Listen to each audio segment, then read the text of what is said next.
파워팁. 월급 인상분의 50%를 거위 통장에 적립하라. 이렇게 하면 당신의 소비 수준도 그렇게 빨리 높아지지 않는다. 월급이 올라갈 때마다 당신의 거위도 자란다. 일하는 의미가 생긴다. 자신의 잠재 의식에 당신이 돈을 잘 다룬다는 자신감이 뿌리내린다. 월급이 인상될 때마다 당신의 장기적 목표에 점점 다가가게 된다. 자기 사업을 하는 사람은 사장이면서 동시에 직원이 된다. 이제 가끔씩 자신의 월급도 올려줘라. 이 50%가 당신을 고통스럽게 하는 일은 절대 없다.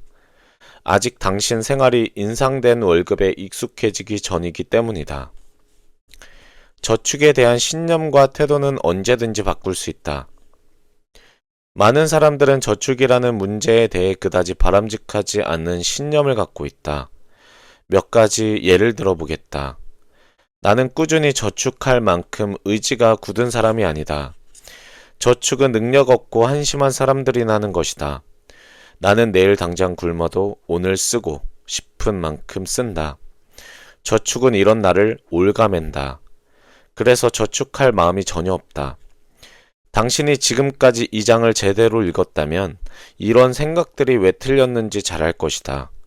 혹시라도 당신이 이런 생각을 하고 있다면 5장에서 말한 방법을 활용해 새롭고 유익한 신념으로 바꿀 수 있다. 아마도 다음 글들이 도움이 될 것이다.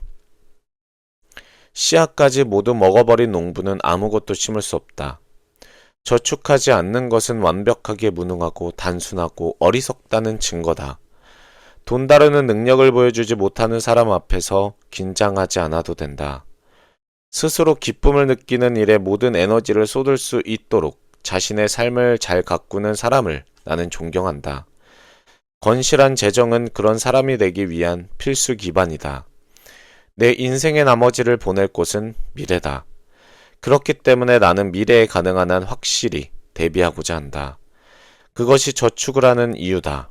저축이 당신을 백만장자로 만든다. 큰 어려움 없이 12% 혹은 그 이상의 수익을 올리는 방법이 있다는 사실을 당신은 이미 앞에서 읽었다.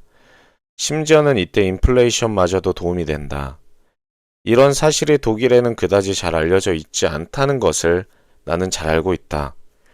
전 세계에서 독일 사람만큼 미련하게 투자하는 사람들도 없다.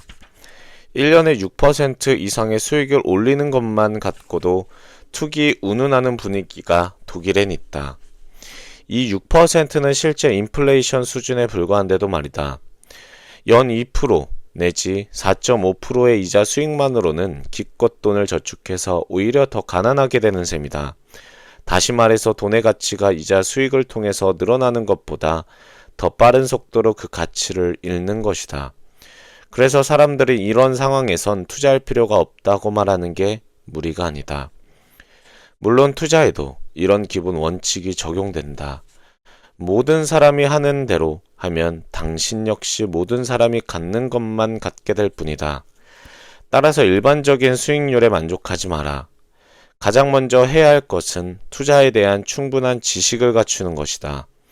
이 책 다음 장들에서 그것을 익힐 수 있다. 1억 원을 어떻게 투자할 것인가? 이제부터 당신은 이자에 이자가 붙는 복리의 위력을 경험하게 될 것이다. 우선 예를 하나 들어보겠다. 당신이 1억 원을 유산으로 물려받았다고 하자. 이 돈을 30년 내내 7% 이자가 나오는 어떤 투자 기관에 맡겼다고 했을 때 30년 후 당신이 받게 되는 돈은 7억 6,122만 원이다. 반면 당신이 이 돈을 1년에 16%의 수익을 올려주는 곳에 투자하면 같은 기간 지난 후 받게 되는 돈은 85억 8,498만 원이나 된다. 그럼 이번에는 당신이 1억을 2천만 원씩 나누어 각각 다른 곳에 투자했다고 하자. 이 가운데 한 곳에 투자한 돈은 완전히 날리고 두 번째는 거의 수익을 내지 못했다. 그리고 세 번째는 7%, 네 번째는 12%, 다섯 번째는 16%의 수익을 각각 올렸다. 이 경우 다섯 번째 투자에서만 17억 원이 넘는 수익이 생겨 그것만으로도 30년 뒤 손에 쥐는 돈은 7%에 모두 묶어두었을 때보다 2배가 훨씬 넘는다. 두 군데 투자가 실패했지만 그래도 총액은 26억 원이 넘는다. 문제는 어떻게 해야 1년에 10, 12, 16 혹은 20%의 수익을 올릴 수 있느냐, 그리고 어떻게 위험을 분산해서 투자액을 완전히 날리지 않으면서 대박을 터뜨릴 가능성을 더 높일 수 있느냐 하는 것이다. 이를 위해 당신은 주식과 펀드에 대한 몇 가지 기본 원칙을 배우게 될 것이다. 그래서 각각의 투자 형태에 좋은 수익을 올리는 방법을 알게 된다. 이제 나는 당신에게 4개의 서로 다른 목표를 달성하기 위한 몇 가지의 재테크 방법을 소개하려 한다. 현명한 저축이 당신에게 부를 가져다 준다는 사실을 곧 보게 될 것이다. 당신에게 꼭 필요한 파워 아이디어. 갖고 있는 돈의 이자로만 살 수 있어야 당신은 정말로 부자이고 경제적으로 자유롭다고 할 수 있다. 스스로 돈 버는 기계를 갖고 있지 않는 한 현재 얼마를 버는지에 상관없이 이미 당신은 돈 버는 기계가 되어버린 것이다.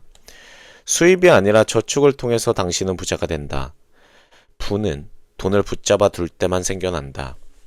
습관은 수입이 늘어날수록 더욱 굳어진다. 당신이 현재 돈을 잘 관리하지 못하면 수입이 늘어났을 때는 더 못하게 된다. 수입이 적을 때가 더 저축하기 쉽다. 같은 퍼센테이지라도 금액이 많아질수록 훨씬 무겁게 느껴지기 때문이다. 정말 필요한 최소한의 것이 있다. 문제는 돈 쓴 것을 정당화하기 위해 이 말을 아무데나 갖다 붙인다는 점이다. 지독하게 절약하고 저축하지 않았던 창업자는 없다. 현재 돈의 가치를 보지 말고 10년, 15년 또는 20년 뒤의 가치를 봐라. 성공한 사람들은 그렇지 않은 대부분의 사람들이 싫어하는 일도 기꺼이 할 준비가 되어 있는 사람들이다. 수입의 90%로 사는 것은 100%로 사는 것과 똑같이 수월하거나 똑같이 힘들다. 그러니 10%를 저축해라. 우리의 소비 수준은 늘어나는 수입과 항상 나란히 상승한다. 저축에 대한 신념과 태도는 언제든지 바꿀 수 있다. 저축하는 것이 얼마나 힘든지에 상관없이 저축하지 않는 것은 저축하는 것보다 항상 더 큰 어려움을 몰고 온다. 모든 사람이 하는 대로 하면 당신 역시 모든 사람이 갖는 것만 갖게 될 뿐이다. 돈이 우리 생활에서 가장 중요하게 되는 것은 우리에게 돈이 없을 때다.